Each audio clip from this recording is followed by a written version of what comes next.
Ce shiur dédié pour Léana, Julie, Sabine, que Hachem la fasse rencontrer très rapidement son zivug, c'est-à-dire son mazal, son khatan, et que se marie encore cette année. Amen. Amen.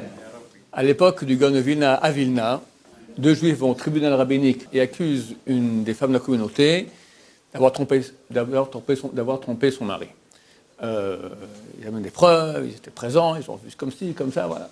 En deux mots, donc, le tribunal fait un bon interrogatoire, vraiment très bien, parce qu'on va être certain que les témoins ne sont pas des faux témoins. Et ils arrivent à la conclusion qu'ils sont tout à fait vrais, et dès lors, donc, ils disent à cette femme qu'elle doit divorcer de son mari. Une femme qui a trompé son mari ne peut plus vivre avec lui. Le père de cette femme va en pleurant voir le Gaon de Vilna et dit « Ma fille est une sadéquette. Ce sont des faux témoins. C'est pas possible, c'est une sadéquette. Je sais impossible qu'elle ait fait une chose pareille. » Le Gaon de Vilna demande à voir les témoins. Ils ont super peur, parce que le Gaon de Vilna, c'est pas de la rigolade. Hein, bon, il fait rentrer le premier, et pendant 1 heure, il fait un interrogatoire extrêmement serré. Comment tac, tac, tac, tac. Ok, faites rentrer le deuxième. À la fin, il fait rentrer les deux. « Messieurs, vous êtes des faux témoins. Avouez! Faux témoins !» Ils sont paralysés et reconnaissent. Ils avaient de la haine contre le mari de cette femme et voulaient lui faire un sale coup comme ça et ont accusé que sa femme l'avait trompé. Ok, bon, ça fait un grand remue-ménage dans la vie, etc. Mais les rabbins du tribunal rabbinique vont voir le gars, mais comment vous avez su? Nous, on a fait une super interrogatoire. Tout ce qu'ils disaient était vraiment identique, exactement.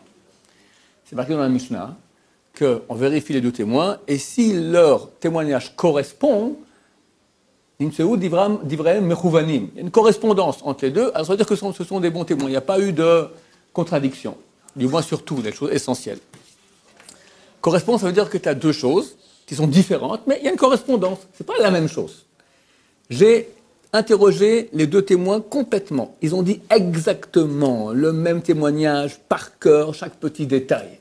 C'était du par cœur.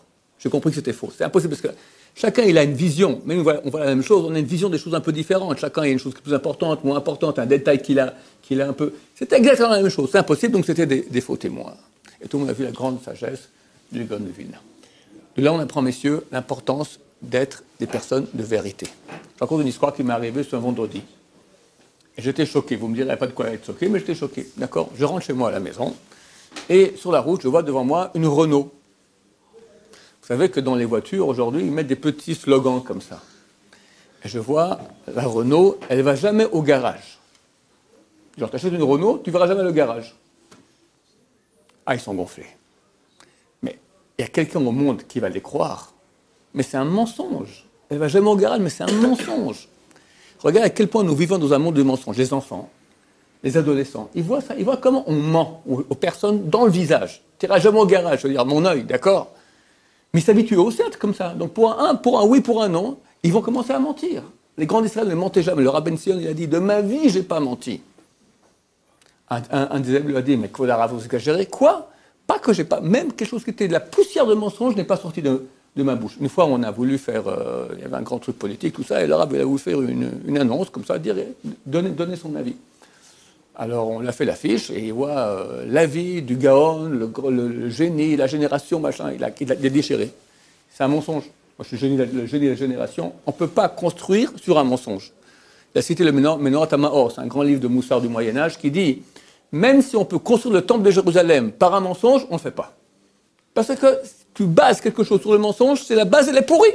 C'est marqué dans la Gemara, dans Shabbat, page 104, le mensonge ne tient pas. Donc, on va faire un bâtiment énorme sur une chose qui ne tient pas, il y a tout qui s'écroule. Celui qui va faire sa fortune, qui va faire sa vie, basé sur le mensonge, à la fin, tout va s'écrouler. Tout va s'écrouler. Alors que Dieu nous aide à ne pas être des menteurs qui racontent des histoires, ne pas être influencés par ça. Être des personnes de vérité, sachez, c'est extrêmement dur. À dire toujours la vérité.